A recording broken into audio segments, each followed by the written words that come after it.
네, 안녕하세요, 썸머입니다.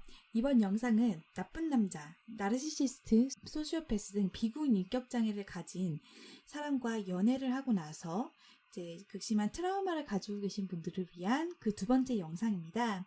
오늘의 주제는 바로 여러분들이 나쁜 남자와 이별을 한 다음에 연애를 잠시 쉬어야 한다는 그런 내용입니다. 여러분들이 나르시시스트와 연애를 하면서 학대를 받은 경험이 있다면 바로 새로운 남자를 만나는 것보다 일정 시간 동안 혼자서 싱글로 지내면서 연애를 하지 않으면서 나만을 위한 시간을 가지는 것이 필요합니다.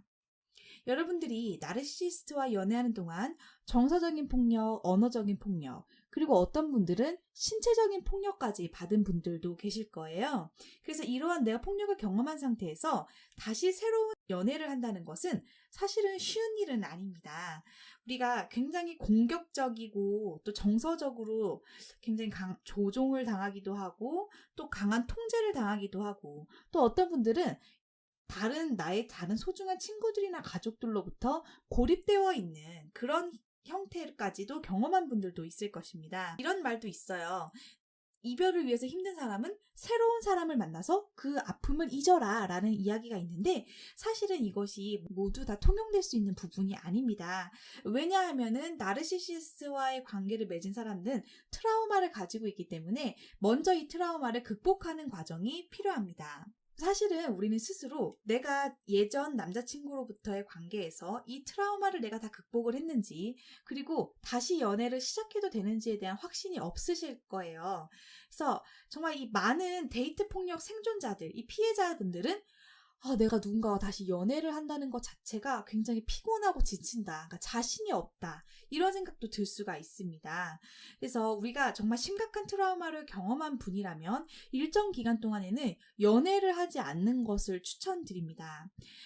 왜냐하면 이런 트라우마는 여러분들이 사람을 판단할 때 가져야 되는 직관력, 그리고 우리가 관계를 설정할 때 필요한 경계선을 설정하는 것, 그리고 이 사람이 나에게 적합한 사람인지 아닌지를 내가 평가할 수 있는가, 그리고 이 사람이 맞지 않을 때, 나와 맞는 사람이 아니라는 것을 깨달았을 때 뒤로 물러서서 나올 수가 있는가. 자, 이런 능력이 우린 필요하거든요. 연애를 할 때. 하지만 트라우마가 이런 여러분의 능력에 부정적인 영향을 끼치게 됩니다. 가장 중요한 것은 여러분들이 가지고 있는 트라우마를 치료할 수 있는 충분한 시간을 갖는 거예요. 먼저.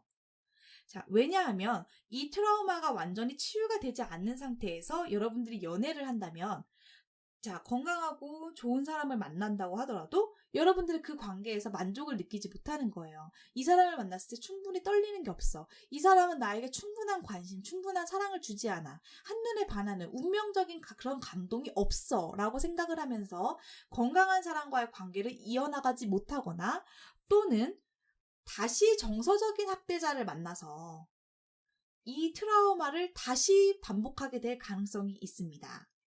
자, 우리가 결별 직후에 내가 가지고 있는 내면의 상처와 트라우마를 해결하지 않은 상태로 다시 사람을 만나게 된다면 사실 예전 연인과 비슷한 연인, 정서적으로 매우 비슷한 사람을 다시 만나게 될 가능성이 높습니다.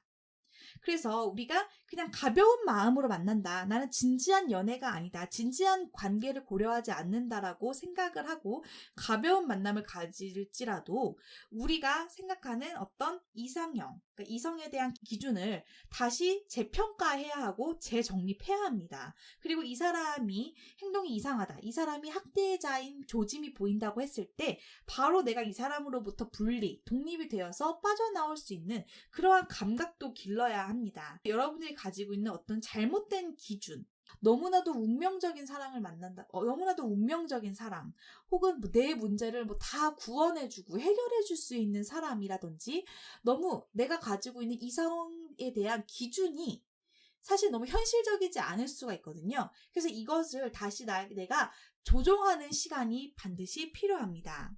이제 여러분들이 정말 그냥 가벼운 사람으로 만났다고 하더라도 가벼운 데이트다 라고 생각을 하더라도 내가 도망쳐왔던 학대자와 굉장히 비슷한 사람을 또 만날 수가 있어요. 그러면 어떤 생각이 드냐면 이 흑백 논리인 거예요. 내가 계속해서 데이트 상대로 너무 끔찍한 학대자, 나쁜 남자, 자존감 도둑 이런 사람을 내가 계속해서 반복해서 만나게 되죠. 반복해서 만나면 이 세상의 남자는 다 나빴어. 못됐어. 쓰레기들밖에 없어. 이렇게 생각을 합니다. 그러니까 내 미래의 연애에 대해서 흑백 논리로 생각을 하는 거예요. 그러니까 좋은 사람도 있고 안 좋은 사람도 있고 또 보통인 사람도 있는 거죠. 근데 내가 너무나도 안 좋은 연애를 반복하다 보면 여러분들이 극단적으로 미래의 연애를 아예 포기하게 될 수도 있습니다. 여러분이 지금 하셔야 할 가장 중요한 것은 나와의 연애를 충분하게 하는 거예요. 나를 돌아보고 내가 성장할 수 있도록 도와주고, 그리고 이런 어려운 시기를 겪어내고 이겨내고 있는 나를 축하해주고 뿌듯해주고, 그리고 나를 아주 소중한 사람으로 대하고 돌보아 주시길 바랍니다. 그러니까 나 스스로를 사랑하는 법을 배우는 거예요. 내가 얼마나 가치 있는 사람인지, 내가 얼마나 사랑스러운 사람인지를 깨달으셔야 합니다. 그래서 데이트 폭력을 당한 직후에는 내가 육체적으로도 심적으로도 내 영혼을 치유하는 데 여러분의 시간을 쓰셔야 합니다. 그래서 셀프 케어를 할 수가 있죠. 명상을 한다든지 요가를 한다든지 운동을 한다든지 이런 활동을 통해서 내가 이제 내 뇌가 트라우마의 영향을 받고 있잖아요. 그래서 이 뇌를 치유하는 거예요. 그러니까 내가 막 트라우마를 계속 한번 빠지면은 계속 그 생각이 나죠. 거기서 빠져나오지 못하죠. 그래서 이것을 멈출 수 있는 건강한 활동을 하는 거예요. 자칫 잘못하면은 그냥 하루 종일 집에 틀어박혀 앉아 있어서 그 트라우마, 그 상처에만 계속 매몰된다든지, 약물이나 알코올 중독에 빠진다든지, 잠만 잔다든지 이렇게 될 수가 있거든요.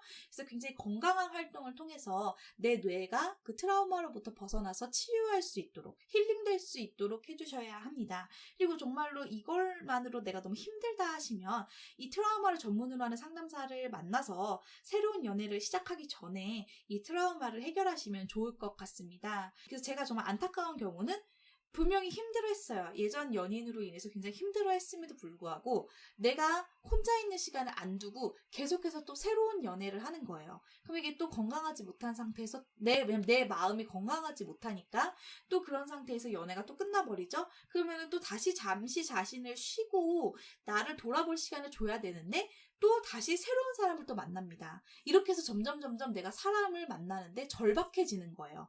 그러니까 나 혼자서 충분히 나를 사랑할 수 있고, 내가 내 삶을 살 수 있고, 내가 내 삶을 건강하게 살 수 있을 때, 그때 내가 건강한 사람을 만날 수 있는 것이지, 내가 가지고 있는 내면의 상처와 트라우마를 외면한 채 자꾸만 연인을 만나서 이것을 회복하려고 한다면 굉장히 잘못된 관계에 빠질 가능성이 너무나도 높습니다. 그래서 제가 다음에 만들 영상은 이 나르시시스트와 헤어지고 나서 찾아오는 그 내면의 공허함이 있어요. 왜냐하면 우리가 일반적으로 설정하고 있는 이 경계선을 나쁜 남자들은 자꾸 이 경계선을 깨부시거든요. 그래서 이 사람이 떠났을 때 나는 너무나도 공허한 거예요. 내 것이 아예 없었으니까. 나는 친구도 만나질 않았고 내 가족과의 대화도 단절됐고 오직 이 세상에는 그 사람과 나밖에 없었는데 그 사람이 떠나버리니까 이 피해자는 너무나도 공허합니다. 그래서 이 공허한 마음 때문에 굉장히 절박한 마음으로 사람을 찾아서 헤맬 수 있어요. 그래서 이렇게 헤매다 보면 또 다른 정서적인 학대자가 여러분을 보고 제가 지금 굉장히 절박하네, 제가 굉장히 외로워하고 있네 하면서 여러분을 또 찾아와서 또 다시 여러분에게 트라우마를 남길 것입니다. 그래서 이어지는 영상은 이런 절박한 상황에서 이제 우리가 자칫 잘못하면 굉장히 또 잘못된 관계를 반복할 수가 있거든요. 그래서 이제 그 중에 하나인 소셜 데이팅, 온라인 데이트에 대한 영상을 다루도록 하겠습니다. 내가 연인이 없이도 나 스스로를 사랑해줄 수 있고 돌보아줄 수 있고 내가 나 스스로의 내면의 가치를 인정해줄 수 있는 사람이 먼저 되시기를 바랍니다. 끝까지 들어주셔서 감사합니다.